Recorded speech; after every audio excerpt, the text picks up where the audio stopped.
ترڅو چې د جګړې په عواملو بحث ونشي تر هغې سولې ته نشو رسېدلی. دغه څرګندونې د لغمان والي محمد آصف ننګ سولې لپاره د ښځو ملي اجماع تر عنوان لاندې په یوه سترې غونډه کې وکړې. دغه غونډه چې د یکشنبې په ورځ د لغمان مرکز مهترلام ښار کرزي تالار کې جوړه شوې وه، له مرکز څخه پکې د هیواد د لومړۍ میرمنې سلاکاره پلوشه احمدزۍ، د جمهور رئیس سلاکار او د سولې علي شورا غړي ملالۍ شینواري، د سولې علي شورا د دارالانشا د دفتر رئیسه آسیا خونزاده سربیره، د مرکز او ولسوالیو تقریبا 1500 میرمنو ګډون کړی و. د لغمان والي محمد آصف ننګ په خپلو عالمانه خبرو کې د سولې په ارزښت او سولې لپاره د حکومت په روڼ دریځ تفصیلي خبرې وکړي.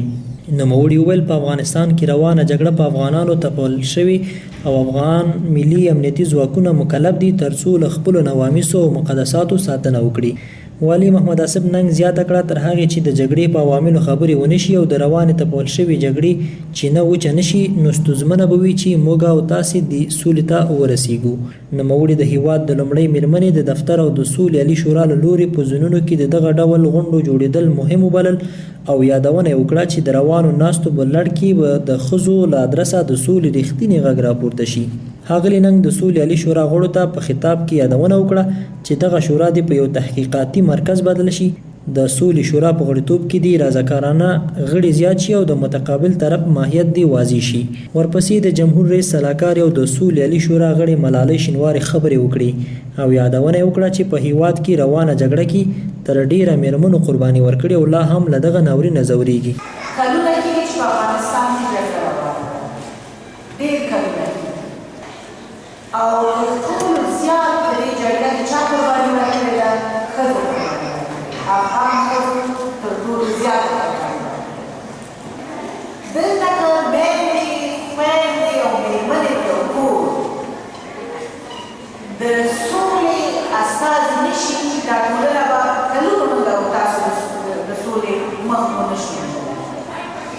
سوله د کور نه شروع کړو. زموږ د دې پروګرام هدف همدا ده. اوس تاسو ګورئ چې دولت د سولې پروسه پیل کړې ده، خو په دې پروسه کې د ښځو نه مرسته غواړي. څه مرسته غواړي؟ دا مرسته غواړي چې ښځه په ټولنه کې د سولې استازي شي، په خپل کور کې د سولې استازي شي، د خپل کور نه د سولې لپاره مبارزه پیل کړي. زما هیله دا ده چې د لغمان ښځې د سولې هغه استازي شي چې نه یوازې په لغمان کې بلکې په ټول افغانستان کې د سولې د راوستلو مثال جوړ شي. لکه څنګه چې د هلمند میندو هلته خیمه ووهله او د سولې غږ یې وکړ. موږ ته په خپلو کورونو کې خیمه ونه وه بلکې پرتۍ وو، زامنو ته وویل چې یا ورونو ته وویل یا خپل د ژوند ملګري سره خبرې وکړو چې جګړه مه کړه. زه خو په جګړه کې رالویه شوم او دا دی زړه شوم. زما اولادونه باید په سوله کې ژوند وکړي. تر ټولو مهم همدا شی. د هیواد د لومړۍ میرمنې سلاکارې پلوشې احمدزي وویل چې دوی له دې وړاندې په 11 ولایتونو کې د سولې لپاره د ښځو ملي اجماع تر عنوان لاندې ناستې کړي. دې پایلې ته رسېدلي چې دغه ډول ناستې د سولې لپاره یو رغنده پایله ولري. زه غواړم چې د جلالالمآب لومړۍ میرمن بیبي ګل غني سلامونه او احترامات تاسو ته ورسوم.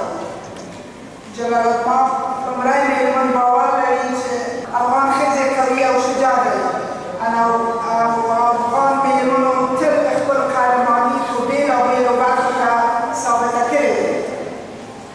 ډېره مننه ستاسو د راتګ څخه او دا لوی افتخار ده چې نن د لغمان ولایت قهرمانې میرمنې دلته سره راغونډې شوي او د سولې په اړه چې ډېره مهمه موضوع ده اوس خبرې کوي.